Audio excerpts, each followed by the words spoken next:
Michigan beat Ohio State for the third straight year. So what's next for both sides? Plus, Michigan State hires a new football coach. Indiana fires theirs. Locked On Big Ten starts right now.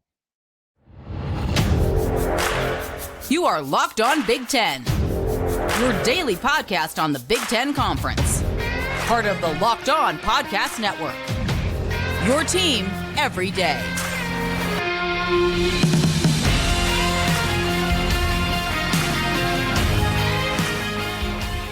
Welcome to Locked On Big Ten. I'm Craig Shemon. Thank you for making us your first listen each and every day. We are free and available wherever you get your podcasts and on YouTube as part of the Locked On Podcast Network, your team every day.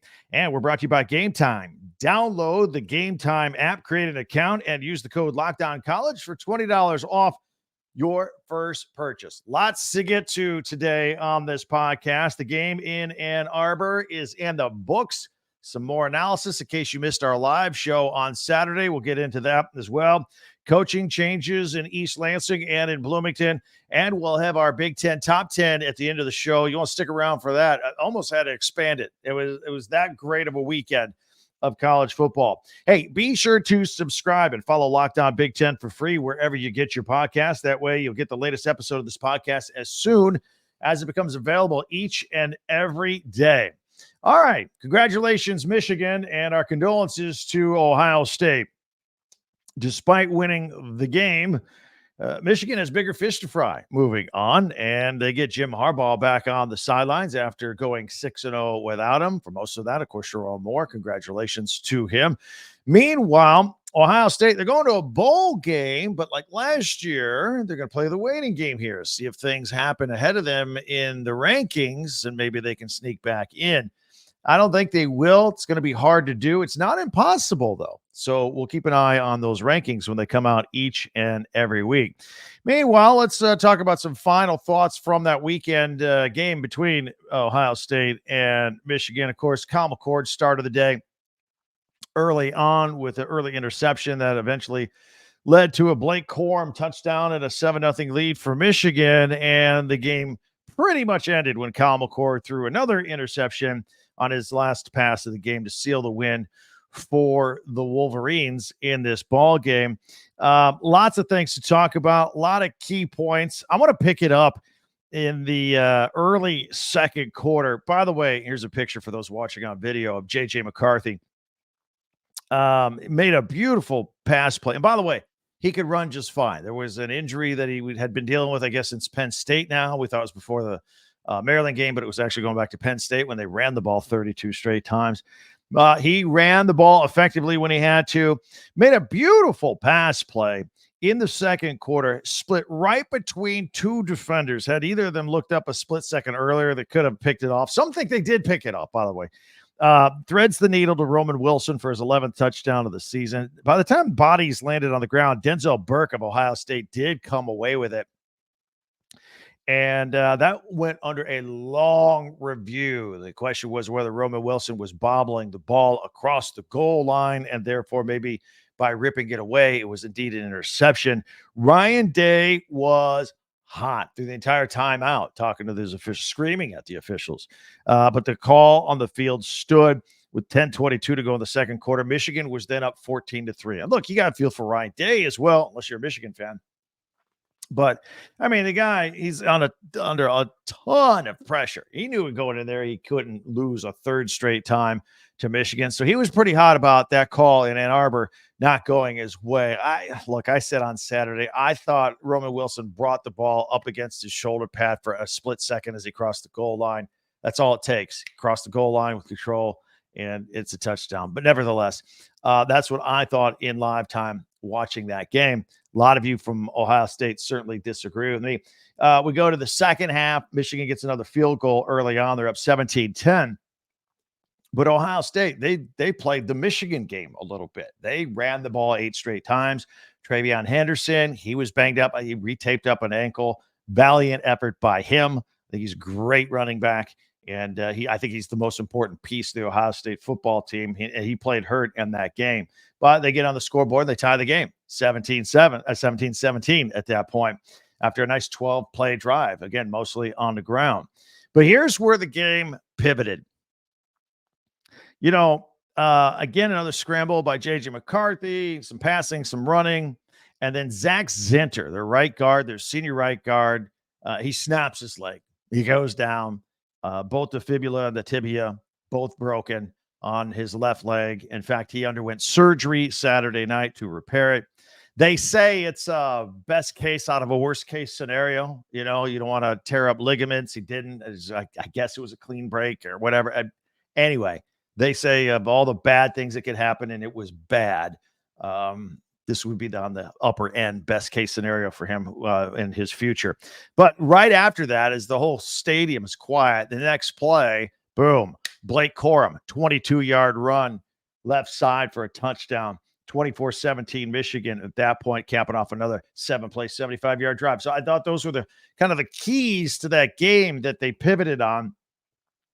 And then right after that, the momentum kept going. There was a long pass to Emeka Egbuka downfield from Kyle McCord, and he got tattooed, man. It was an incomplete pass, got drilled, one of those defensive hits, legal hit that gets the crowd going wild. And all the momentum was on Michigan's side there going into the fourth quarter. And again, now the Michigan, Sherrone Moore going into some trickery with Donovan Edwards, the one throwing to Colston Loveland for a 34-yard pass play.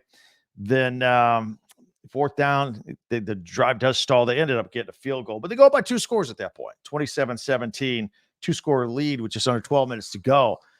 Ohio State's not giving up. They're not done.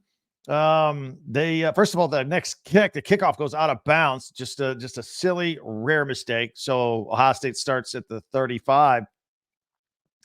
And that there was a nice play to Julian Fleming for 28 yards to the Michigan 25, and then Marvin Harrison and McCord hook up for a 13-yard touchdown and maybe a 14-yard touchdown at that point. It's now 27-24. Now it's nail-biting time, right? 8 minutes to go in the fourth quarter. But Michigan put together an amazing drive. They got the ball 8 minutes to go, and they kept the ball till a little more than a minute to go, just grinding it out and not giving Ohio State much of a chance. They end up kicking a field goal to go up by 6. And then Rod Moore has his game-clinching interception to close out the game. According to Jim Harbaugh, who couldn't be there, he was just watching it on TV, he says one of the greatest moments of his life. He was very excited about it. So moving forward, what's next? The victory. With that victory, Michigan became the first Big Ten team to win 30 regular season games consecutively, 30 straight games in the regular season. They will now face Iowa on Saturday night for the Big Ten championship. Of course, they're also playing to get a bid for the 4-team college football playoff as well. As for the Buckeyes, look, this is a good football team. This was a good coaching job by Ryan Day all season. Think about how this team looked the first 2 weeks of the season as to how they look now, where they could play with anybody. Think of the win at Notre Dame. This is a successful season for Ohio State, but Ohio State fans won't look at it that way because they lost this one game. And it's unfair, but it's the way it is. And look, it was a punch in the gut. No question about it. I would suggest Ryan Day stay off of social media for a few days. But look, man, he's not going anywhere. There are all sorts of rumors. Would he just take another job? Would he be on the hot seat? He's not going anywhere. Look, it's going to be an uncomfortable 364 days for him. No question about it. And he knows it too. He knows what's coming. But nevertheless, those are my thoughts on that game, the game. Love to hear from you on YouTube. If you want to hit me up on comments, also on my Twitter page at TalkBig1010. And don't forget our website, TalkBig1010.com. So with that having been said, we now move forward. Michigan and Iowa for the Big Ten championship.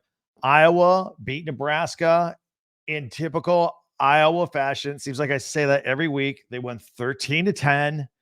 They hit the under again when it was NCAA record low 26. Third straight week, they've set a record on the over-under, being on the under as it gets lower and lower. How low do you go? They are the only team ever to average a mere 250 yards a game and win 10 games. Ever. I mean, you can go back to the old Army, Notre Dame teams of the 1930s, whatever, how far back you want to go. Ever. Iowa. No production, just wins. That's all they do. In fact, they won 4 of their 10 games this year, scoring 15 or fewer points. Let that sink in for a moment. That's basically scoring 2 touchdowns in a game and winning 4 of those games doing that. It's unbelievable. On top of that, with all the injuries and all the second string next man up guys that are playing for Iowa, and by the way, that defense is still lights out. I don't care. With all the second stringers coming, they benched their kicker in the game, Stevens, because he missed a couple kicks and had a couple kicks go out of bounds on a kickoff. Drew Stevens. So they bring in Marshall Meter, who hadn't kicked all year. Was a 3-year player at Central Michigan, I think, an engineering student, getting ready to quit football. Iowa calls him up, says, hey, why don't you be our backup? Doesn't kick all year. Comes in with the game on the line. Gets it to crawl over the crossbars from about 38 yards out. It was spectacular. What a moment. That's so Iowa is what that is. So, and Ethan Herkett with the big interception of Chuba Purdy as well to set all that up. Nebraska, on the other hand, they finished at 5-7. Disappointing for them. There was more meat on the bone for Nebraska. They could have won more games. So the talent it's getting there, and it's Matt Rule's first year. But they turned it over 31 times this year. You can't turn it over 31 times in 12 games and expect to win some football games. They had 3 turnovers in this game. So that's a category you don't want to lead any in, but they did. They led the Big Ten. I think they led the Bull subdivision. 31 turnovers on the year. That's not going to get it done. So they got to fix that. Keep the talent coming in. I think people like Matt Rule, and I think he can get them to a bowl game next year. Just a moment here. Don't forget, I want to tell you about, first of all, I always like to thank you guys for checking us out, Locked On Big Ten, especially you guys everydayers. We are going to take a look at the rest of the Big Ten. Almost everybody played a big rivalry game to close out the season. I want to take a look at that and spin that off to our final segment, our top 10 Big Ten. There were some great performances at all the schools throughout the Big Ten this weekend. So I want to hit all of those up as we continue in just a minute right here on Locked On Big Ten. I don't know if you went to any of these games that I watched on TV, watched them all on TV, and maybe you were there. Maybe you had to be the person in charge of getting tickets. Sometimes that can be stressful, but it need not be anymore with Game Time. Get the Game Time app. Get events, tickets to any event you want. Any sport, college, pro, basketball, football, concerts, comedy shows. They've got it all at Game Time. Last minute ticket deals, flash deals, zone deals. They have all these deals. And I always tell you when I talk about them, I like the feature that you can look on your phone. It'll show you a picture ticket from the seat you're about to buy. So you get the view and know what you're getting ahead of time. And you can buy tickets right up to the start of the event if you want, or even an hour after it starts. They make it so convenient for you at Game Time. Download the Game Time app, create an account, and use the code LOCKEDONCollege for $20 off your first purchase. Again, terms apply. Create an account and use the redeem code LOCKEDONCollege. That's LOCKEDONCOLLEGE for $20 off. Download Game Time today. Last minute tickets, lowest price guaranteed.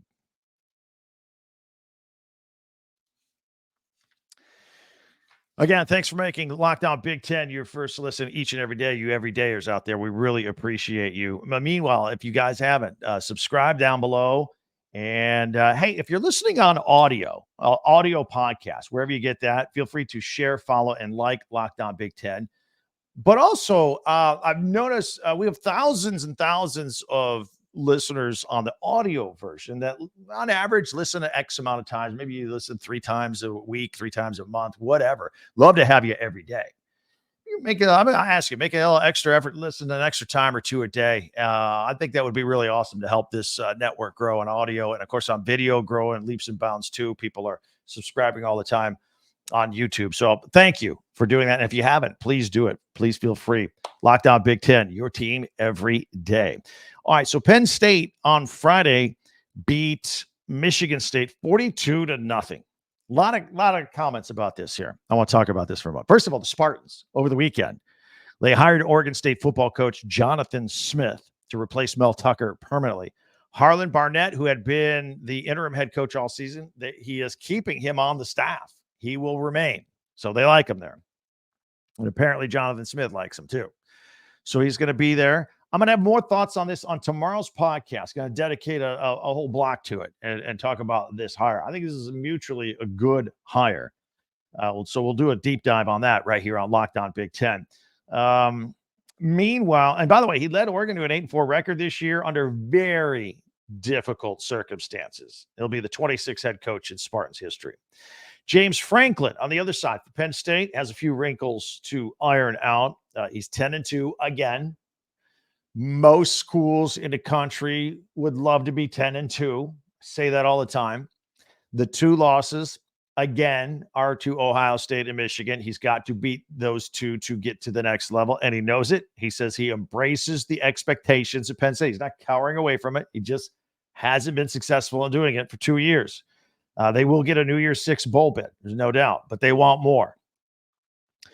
Then look at their offense and all the changes they made. Of course, they fired their offensive coordinator after the Michigan game, Mike Yurcich, and Juwan Cedar and also Ty Hall. They did the play calling. They did pretty good on this one. This is kind of the offense. And I know it was against the Michigan State defense, but this is the kind of offense they want all year long. I mean, just spreading the ball around. Drew Aller, 292 yards and a couple of touchdowns. Katron Allen, a career high 137 on the ground. Nick Singleton got 118 yards running in, not just inside between tackles, running outside. Got a couple of catches for 68 yards. They had 586 yards of total offense in this game, and they split it almost down the middle. 303 on the ground, 283 in the air. It was a great job. It was great play calling. Where has this been all year? James Franklin has started interviewing for offensive coordinators already this weekend. So it's there. It's there. They can do it. They know what they have to do. Meanwhile, at Indiana, they fired football coach Tom Allen.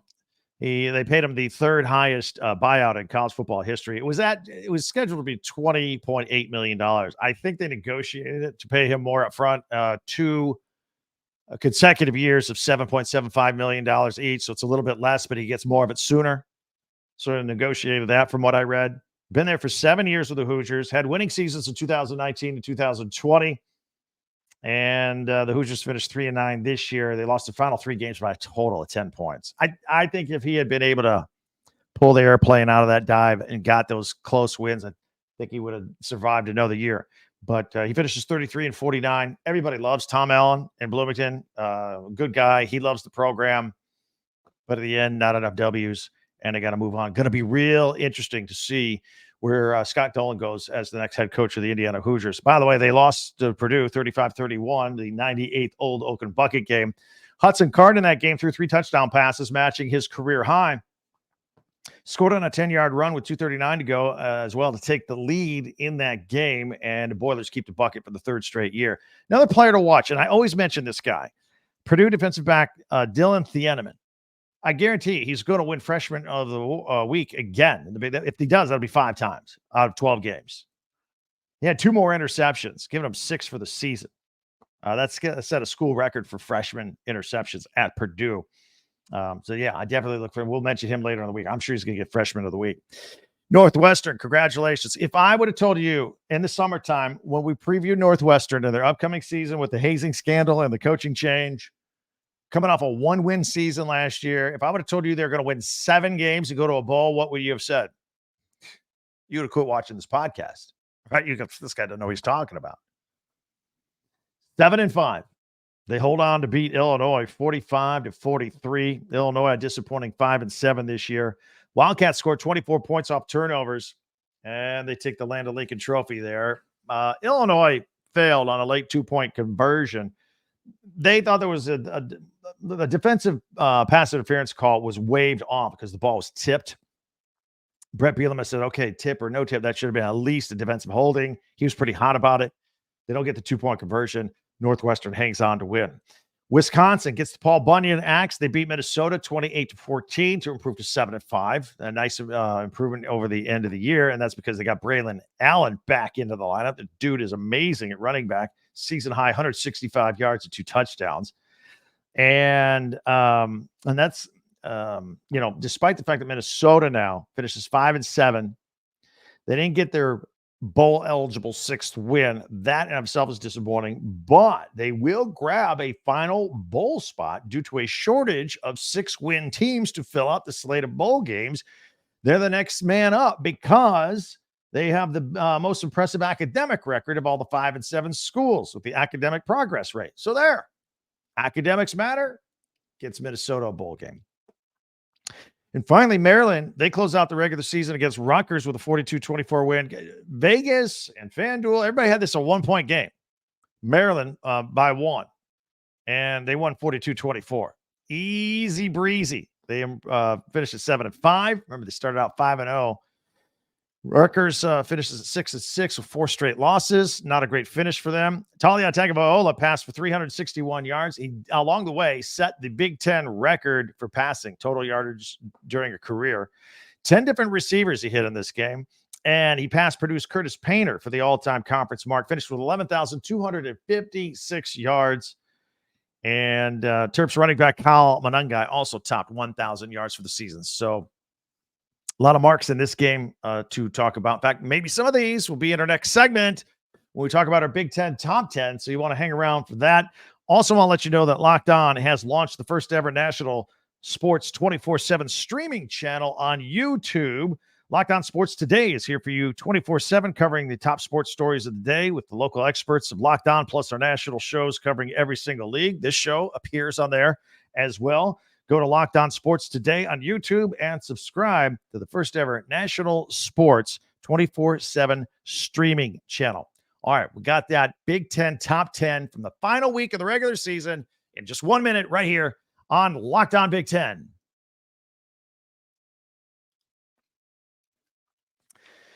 FanDuel, you've heard me talk about it. You've probably heard your friends talking about it. You've probably heard your coworkers talking about it. You're like, I got to get in on this. Yes, you do. Get FanDuel, America's #1 sports book. Right now, new customers get $150 in bonus bets with any winning $5 money line bet. That's $150 if your team wins. So if you've been thinking about joining FanDuel, stop thinking about it. There's no better time to get in on the action. They got a lot of fun stuff, whether you want to do point spreads, over-unders, money line, which just picks winners and losers. Over-unders, I like those all the time.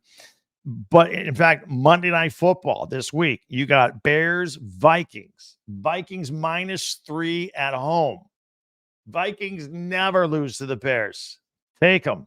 And plus, if you like player prop bets, you got Justin Fields and Joshua Dobbs. These are stat accumulators.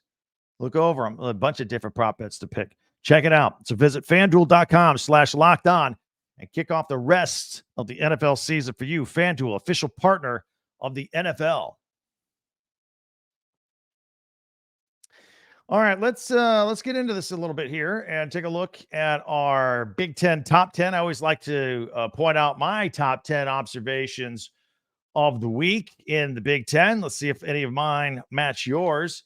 And we'll start it off at number 10 at the bottom. And a shout out to Rutgers' Kyle Monangai for his, 20 carries, 118 yards in their game this weekend against Maryland. They lose, but he gets over 1,000 yards for the season. So very, very impressive by him. Number 9, Minnesota's Daniel Jackson.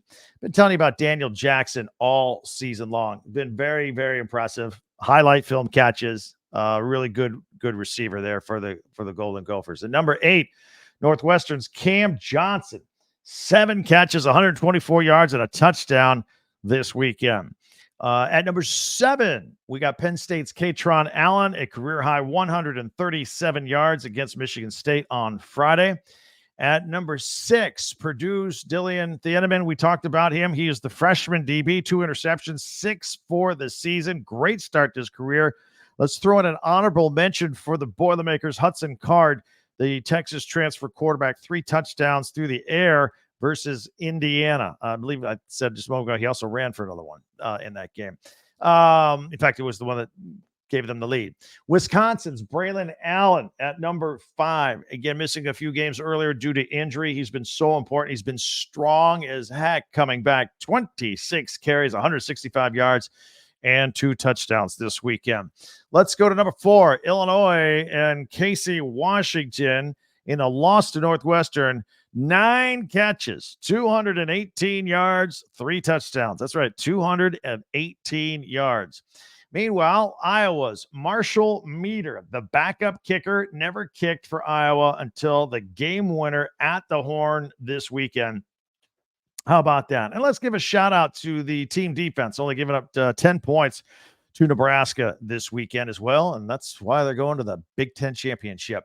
At number 2, Maryland's Talia Tagovailoa, who, again, set the all-time Big Ten passer mark in yardage. Let's throw in an honorable mention to Roman Hemby, 15 carries, 113 yards, and Ty Felton, 5 catches, 140 yards, and a touchdown this weekend. And finally, the number 1 moment of my Big Ten top 10, Michigan's Rod Moore, the game-sealing winning interception against Kyle McCord and the Ohio State Buckeyes.